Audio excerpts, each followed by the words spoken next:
Di tengah memanasnya hubungan antara Washington dan Moskow, sebuah ketegangan yang dipicu oleh sikap keras Kremlin, Presiden Vladimir Putin kembali membuat geger. Saat berkunjung ke rumah sakit militer di Moskow untuk menjenguk personil yang sedang dirawat, ia mengumumkan suatu keberhasilan teknologi yang memaksa para rivalnya menelan napas panjang.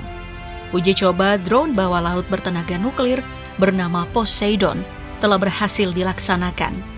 Pengumuman itu lantas menambah rasa frustasi di lingkaran pemerintahan Donald Trump. Друзья, от всей души хочу поздравить вас, ваших родных и наставников. Pemilihan nama Poseidon bukan kebetulan belaka. Mengambil akar dari mitologi Yunani, dewa lautan, badai, dan gempa, dan dikenal pula sebagai Neptunus dalam tradisi Romawi, nama itu menyiratkan ambisi besar, kendali total atas ruang bawah laut.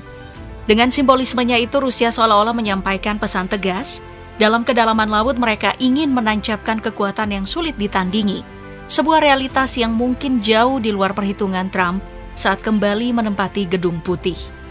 An interesting evening and we learned a lot and we're going to talk about that and I'll say a few remarks and then after that I'll... Poseidon yang sebelumnya dikenal dengan nama Status 6 atau Status 6 bukan sekadar senjata laut. Ia adalah perpaduan antara torpedo dan pesawat nirawak bertenaga nuklir, sebuah mahakarya rekayasa militer Rusia yang menjadikannya simbol revolusi dalam peperangan bawah laut. Senjata ini bukan hanya menciptakan ancaman baru bagi Amerika Serikat beserta sekutunya, tapi juga menandai babak baru dalam strategi deterrence global Kremlin.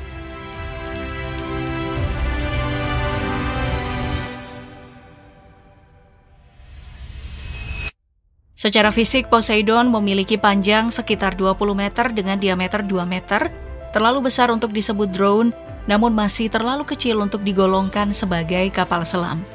Namun di balik ukuran yang aneh, tersembunyi potensi destruktif luar biasa. Menggunakan reaktor nuklir mini, seperti yang dipakai kapal selam atau kapal induk modern, Poseidon dapat beroperasi nyaris tanpa batas jangkauan. Dengan sumber tenaga itu, ia bisa menjelajahi seluruh samudra di dunia tanpa perlu kembali ke pangkalan, menjadikannya ancaman nyata bagi setiap negara yang berseberangan dengan Moskow.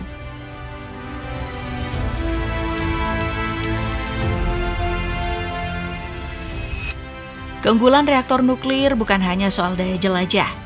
Poseidon juga mampu melesat di bawah air dengan kecepatan menakutkan sekitar 185 km per jam dan menyelam hingga 1000 meter di bawah permukaan laut. Kecepatan dan kedalaman ini membuatnya sulit dilacak atau dicegat, terutama karena misi utamanya bukan menghadapi kapal perang, melainkan menghancurkan kota-kota pesisir dengan kekuatan nuklir dahsyat.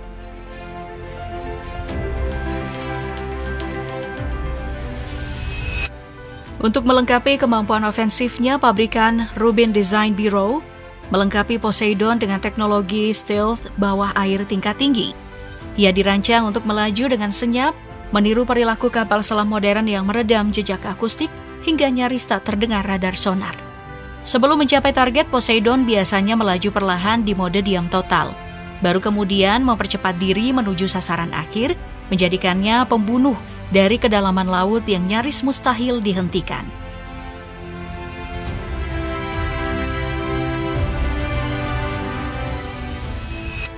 Mode kecepatan tinggi Poseidon hanya menyala di putaran terakhir, setelah menyelinap berhari-hari atau berminggu-minggu melintasi samudra. Drone ini menunggu jarak aman sekitar 2-3 km dari sasaran sebelum melesat. Strategi ini untuk memangkas peluang deteksi. Perjalanan panjang dengan kecepatan rendah meminimalkan jejak akustik, baru pada fase akhir ia mengubah perilaku menjadi ledakan kinetik. Dalam praktiknya, saat melaju pelan di sekitar 37 km per jam, Poseidon baru akan muncul di layar sonar modern kapal selam musuh pada jarak yang sangat dekat, kira-kira 1,7 km yang membuat waktu reaksi lawan hampir tidak ada.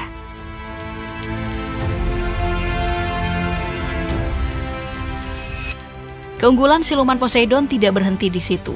Sistem pompa jetnya dirancang khusus untuk menghilangkan tanda akustik, sehingga bunyi bawah air yang dihasilkan meniru profil suara kapal sipil. Kombinasi dapur pacu yang senyap dan desain akustik itu membuat deteksi menjadi sangat sulit. Seorang perwira intelijen Amerika sendiri pernah mengakui betapa problematiknya melacak platform ini ketika berjalan dalam mode siluman.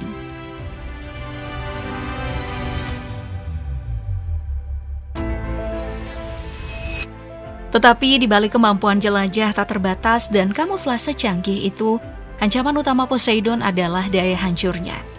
Selain opsi muatan konvensional, varian nuklirnya diklaim mampu membawa hulu ledak berdaya sangat besar, sekitar 2 megaton TNT.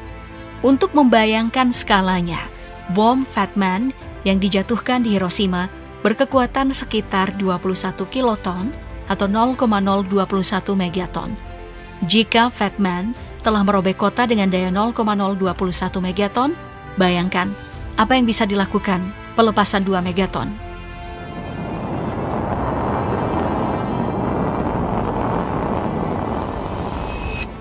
Dampak itu bukan sekadar ledakan.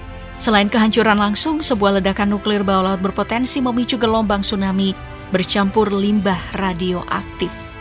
Para pengamat memperkirakan gelombang tinggi ratusan meter dan penyebaran radioaktivitas yang mencemari wilayah pantai luas.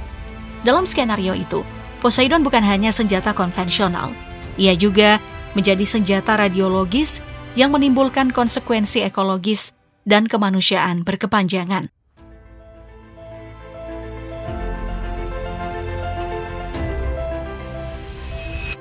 Antara fakta dan tindakan, posisi nuklir Rusia saat ini menegaskan satu hal. Moskow masih duduk di meja paling berbahaya di dunia. Perkiraan stok hulu ledak Rusia bergerak di kisaran 4.309 hingga 5.889 buah. Sementara hulu ledak strategis yang siap diterjunkan dilaporkan sekitar 1.600 hingga 1.718 unit. Dengan angka-angka itu, Rusia bersama Amerika Serikat menguasai lebih dari 80% persediaan hulu ledak global. Sebuah dominasi yang sulit dibayangkan konsekuensinya jika dilepaskan. После завершения рассмотрения основных вопросов попросил бы Михаила Владимировича проинформировать об этом всех. Lebih dari sekadar jumlah, Moskow sedang menggeser seluruh arsitektur kekuatannya ke era baru. Program modernisasi triad nuklir berjalan masif. Rudal antar benua generasi baru terus dikembangkan dan ditempatkan.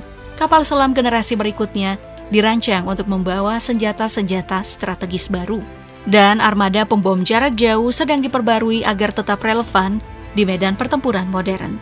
Salah satu proyek yang paling mencolok adalah konsep kapal selam kelas Khabarovsk, platform yang dirancang untuk membawa torpedo drone bertenaga nuklir seperti Poseidon yang mengubah paradigma ancaman bawah laut.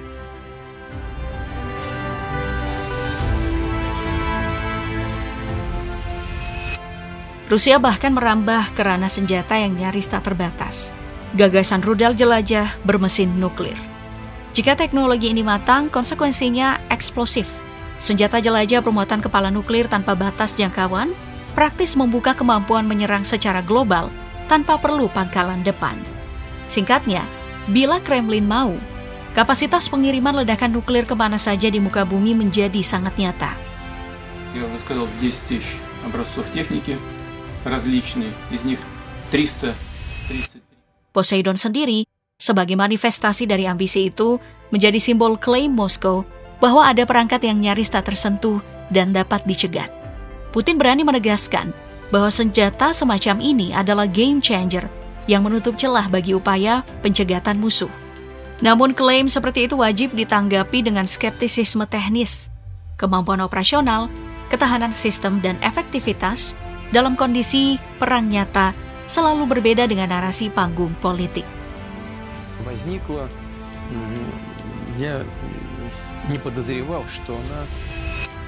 Intinya, realitasnya jelas dan mengkhawatirkan. Rusia bukan hanya menyimpan cadangan nuklir terbesar dalam angka, tetapi juga sedang menanamkan modal besar pada kemampuan untuk menyalurkan dengan cara-cara baru dan sulit diantisipasi. Apakah itu membuat dunia lebih aman atau justru lebih rapuh? Satu hal yang pasti, peta keseimbangan nuklir global sedang bergeser dan konsekuensinya akan terasa lama setelah headline mereda.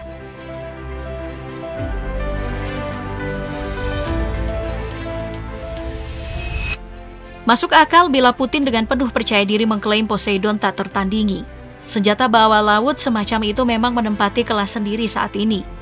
Hingga kini, belum ada negara yang benar-benar mampu menandingi kemampuan Poseidon, bahkan untuk sekadar menghasilkan prototipe setara. Amerika Serikat sendiri memiliki proyek drone laut seperti Orca, dirancang untuk misi jarak jauh, durasi lama, dan kemampuan mengangkut beban besar seperti rudal atau sensor canggih. Tetapi perkembangan Orca belum mencapai tingkat operasional dan momentum teknologi yang sama seperti klaim Rusia terhadap Poseidon.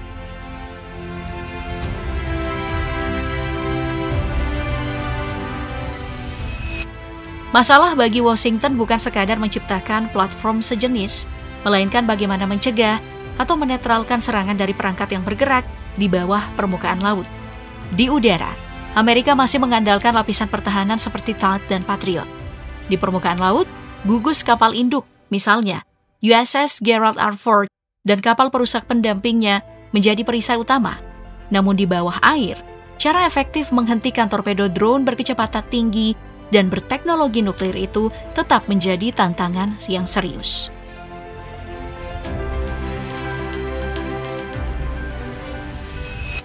Beberapa opsi kontra yang mungkin diambil Amerika Serikat termasuk memperluas ladang ranjau laut atau memaksimalkan operasi kapal selam tempur untuk patroli proaktif. Sayangnya, desain siluman dan profil akustik rendah Poseidon membuat deteksi dan pengejaran menjadi sangat sulit, bahkan kapal selam paling canggih pun bisa dibuat lengah. Oleh karena itu, strategi lawan lebih bergeser ke pengembangan sistem pencegat laut khusus ketimbang sekadar mengejar simetri platform ofensif.